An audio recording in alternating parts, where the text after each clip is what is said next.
Today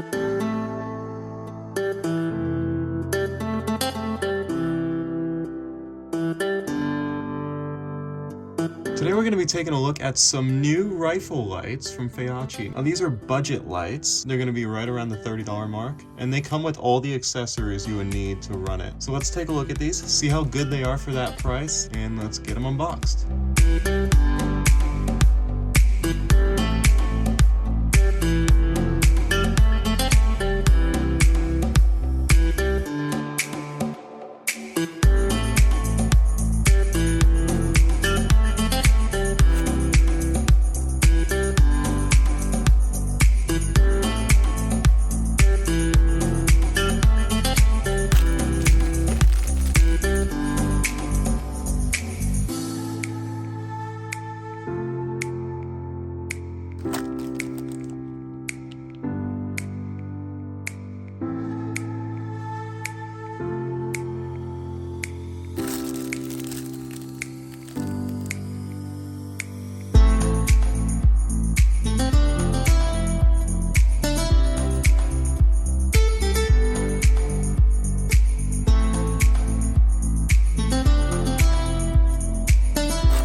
Alright, now let's move on to the other light. Everything besides the mount is identical, so I'm going to speed up the unboxing process until we get to that mount. So let's get into it.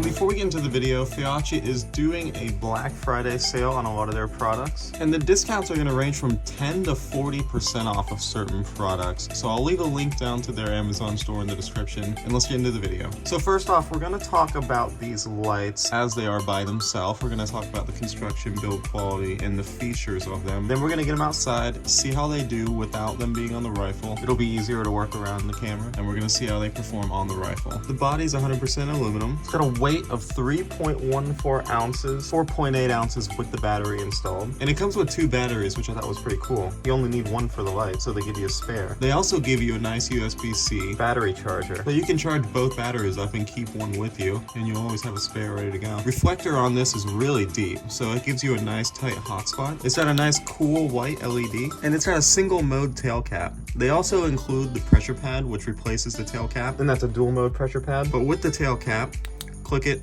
on and off. I also noticed that you can sort of do momentary on or momentary off with it. You can click it on and then you can hold it down, and that'll turn it off momentarily, and when you release it'll turn it back on. And it does come with this lanyard installed on this tail cap, but that can easily be removed. At the top you have a strike bezel. Moving down from that, you have some grooves on the front that'll keep it from rolling. On the body itself you have a nice cross hatching pattern that'll give you some grip when you're using this as a normal flashlight, and if you mount it up to a rifle, that'll give the mount something to grip too, so this light will be nice and solid. Down from that you have more deeper grooves on the back, and then you have your tail switch. Go into a couple specs of the light. It's got a brightness of 1200 lumens, runtime of 3.5 hours. It's got a 200-meter throw and an IPX4 waterproof rating. Charging the light is easy. Just remove the tail cap here, move the battery, then we'll grab the battery charger. It's positive up, negative down, spring loaded. Hold it down, snap the battery in. Then you just plug the USB-C cable into the top and then the other end of it into a wall adapter. At the top you have a charging indicator. While it's red, that means it's charging, and it swaps over to blue when it's full. Then when it's full, all you do is remove it from the charger, pop it back in the light, and you just screw on your tail cap. Moving over to the other light, the FL17, you can see that the light unit itself is exactly the same. The only difference between the two are the mounts. And the price between the four models is relatively the same. They're around $30. Let's go ahead and get the lights outside at night and see how they perform. Then we'll get them mounted to the rifle. Alright, now that it's nighttime, let's go ahead and see how these perform. Turning on the light. You can see that it is really bright. It's got a nice bright beam. The color is on the cooler side. The hot spot in the center is really tight.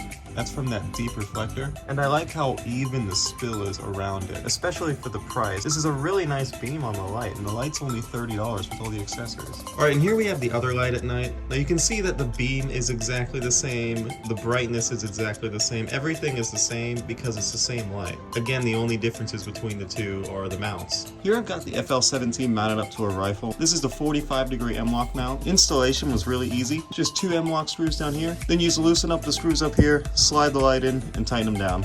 Really simple mounting. The mount feels really strong. I haven't done any drop tests or anything, but from what I can tell right now, it should hold up pretty well. And I've got the pressure pad installed. I don't have the cable tied down because this isn't going to be permanent, but if I were to run it, I would tighten it up top, and then I would affix the cable around the side. You could also run it down the bottom and tuck it in the side underneath the rail. Pressure pad has 2 modes. The large switch is for momentary on. You can click in and hold that for the light, and then the second you release it turns off. And then the higher, smaller switch up top is for constant on.